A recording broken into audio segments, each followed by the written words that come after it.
राष्ट्रवादी कार्यालयाची जागा आपण घेतलेली आहे आणि आज भारतीय जनता पक्षाचं कार्यालय पाहिलेलं आहे. लवकरात लवकर राष्ट्रवादीचं कार्यालय तुम्हाला उभं राहिलेलं दिसेल. आज अमित शहा आपले देशाचे गृहमंत्री हे 19-20च्या दौऱ्याच्या निमित्ताने कोल्हापूरला येत आहे. तीर्थक्षेत्र अंबाबाईला सहकार्य त्यांनी केलं आहे, त्याबद्दल धन्यवाद मानण्यासाठी कोल्हापूर आहेत. आणि त्या सभेच्या तयारीसाठी आणि कार्यक्रमाच्या तयारीसाठी आज तिन्ही पक्षांची इथे एकत्रित बैठक झाली आणि आज पहिल्यांदा मी भारतीय जनता पक्षाच्या कार्यालयात आलेलो आहे. संजय राऊत यांनी बोलताना आज असं म्हटलेलं आहे की अजित पवारांचा पक्ष असेल किंवा शिंदे सेनेचा गट असेल, हे काही आता गट नाही, त्या कंपन्या राहिलेल्या आहेत अमित शहा यांच्या. आपण अनेक वेळा बघितलेलं आहे की संजय राऊत सातत्यानं शिवसेना शिंदे गट आणि अजित पवारांच्या पक्षाबद्दल बोलत आहे, परंतु त्यांचा पक्ष आता किती राहिला आहे हे आता शोधण्याची वेळ आलेली आहे. म्हणजे काही दिवसांनी दुर्बिणच शोधण्याची वेळ आहे. त्यांनी आपल्या पक्षाची चिंता केली पाहिजे, आपला पक्ष वाढण्यासाठी त्यांनी काम केलं पाहिजे. विनाकारण दुसऱ्या पक्षाला बदनाम करणं, त्यांच्यावर टीका करणं सोडून दिलं पाहिजे.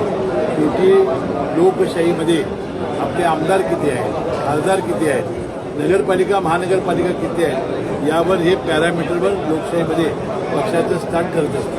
रोहित पवार आज आंदोलन करतायत पंढरपूरमध्ये आजपासून, त्याचं अपेक्षा त्यांची काय मला माहिती नाही, परंतु रोहित पवार हे अजित पवारांची जागा शोधण्याचा प्रयत्न करत आहेत.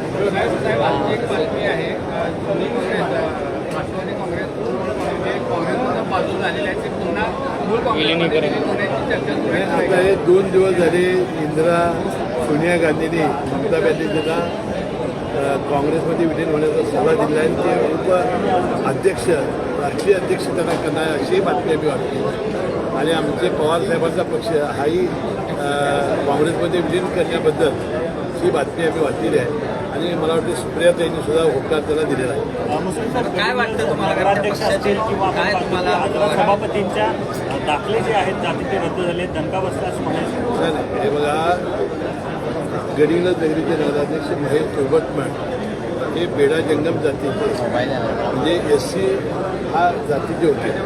आपल्याला माहिती आहे की अशोक स्वामी काही दिवसापूर्वी इचलकरंजीच्या त्यांच्या पत्नी नगराध्यक्ष होत्या, त्याही याही जातीच्या होत्या. राज्यभरामध्ये अनेक असे लिंगायत समाजाचे बेडा जमातीचे लोक त्यांना SCचे दाखले मिळालेले आहेत, पडताळणी झालेली आहे. आणि महेश तोरबटमण हा एक अतिशय सज्जन, अतिशय एक सुविचारी, अतिशय आध्यात्मिक असा लिंगायत समाजाचा धर्मगुरू होता आणि त्यांनी मला वाटते पुरावे दिलेले होते आणि त्यांनी आजच प्रत्येक नेत्याला सांगितलेलं आहे की बसवेश्वर महाराज मला न्याय देतो. पण गेल्या अनेक दिवसांपासून ज्या चर्चा होत्या राष्ट्रवादी एकत्र येणार, त्याचा खऱ्या अर्थानं होणार असं वाटते. राष्ट्रवादी आणि काँग्रेस एकत्र येणार.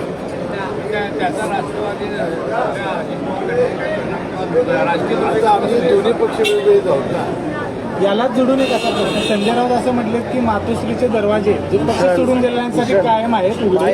काय वाटते, जाते का शिवसेना शिंदे गटाचे? मला माहिती आहे की सत्ता सोडून कोणी लोक जाणार नाही, हा त्यांचा भ्रमनिरास आहे.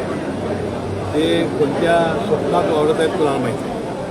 गोकुळची निवडणूक तोंडावर आहे, शक्ती प्रदर्शनावर तुम्ही ठराव दाखल करणार का? 2 दिवसापूर्वी तशा प्रकारचं वक्तव्य झाले की आम्ही महायुती म्हणून गोकुळची निवडणूक लढवणार आहोत, महायुती म्हणून ती जिंकणार आहोत आणि महायुतीचा चेअरमन आम्ही करणार आहोत. आता प्रत्येक पक्षाने म्हणजे त्याचं जनसुराज्य ठरवलं होतं, शिवसेना शिंदे गटाने ठरवलं होतं, राष्ट्रवादी काँग्रेस पक्षाने ठरवलं होतं की आपण एकत्रितपणानं आपले जे ठराव आहेत ते घेऊन जायचे. आता त्या मला आज वर्तमानपत्रांनी वाचलं की आपल्या असिस्टंट रजिस्ट्रारनी आपण एकेकाचंच आम्ही आधार कार्ड बघून ठराव घेऊ अशी काही त्यांनी सूचना केलेल्या पेपरमध्ये वाचल्या. तर आम्ही राष्ट्रवादी काँग्रेस पक्षाचे सगळे ठराव घेऊन मी स्वतः जाणार आहे. गेटमधून जात असताना ते आधार कार्ड घेऊन कारण ते तालुक्याचा वेगळा मंडप करणार आहेत. त्यामुळं आम्ही शक्ती प्रदर्शनानं आम्ही सगळे ठराव घेऊन जाऊ आणि आमचे सगळे लोक आणि आमचे ठराव हे त्याविषयी तिथं नोंदवतील. साहेब, खरं पाहिलं तर आजपासून किंवा उद्यापासून कोल्हापूर शहराचे पाणी संकट जे आहे ते गडद होताना पाहायला मिळते.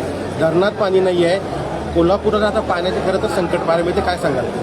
आता यापूर्वी अनेक वेळा आम्ही सांगितलं होतं की यावेळेला काळमवाडी धरणातलं पाणी हे गळती काढण्याच्या निमित्ताने हे पहिल्यांदा 4-5 टीमशी कमी केलेलं होतं.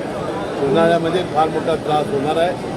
वेळेवर पाऊस जर नाही आला तर आपल्याला पाणी जपून वापरावं लागणार आहे. या सूचना अनेक वेळा प्रशासनाने आणि आम्ही लोकप्रतिनिधी दिलेल्या होत्या. आता काळमवाडी धरणाचं पाणी आपल्या जॅकवेलपासून दूर गेलेलं आहे. त्या आपली जी जुनी लाईन आहे पंचगंगेची, कोल्हापूर शहराला पाणी कमी पडणार नाही.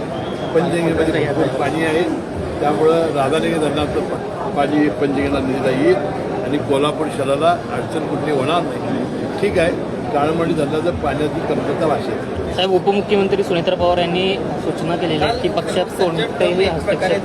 त्यांनी अतिशय चांगलं भाषण केलं आणि कार्यकर्त्यांना अवगत केलं की मी पक्ष सांभाळू शकते आणि सगळ्या कार्यकर्त्यांच्या मागे मी उभी राहू शकते. साहेबांनी तटकरेंच्या मध्ये काही नाही, ते शाब्दिक नाही. ते दोघं अतिशय हुशार आहेत, ते गुरु आणि शिष्य आहेत. त्यामुळं त्यांचं बोलणं, त्यांची कृती हे सगळ्या कार्यकर्त्यांना कशा पद्धतीनं सभा रंगवावी आणि सभेमध्ये कार्यकर्त्यांना कसं मार्गदर्शन करावं त्याचा एक उत्तम नमुना त्या दोघांच्या भाषणामध्ये आपण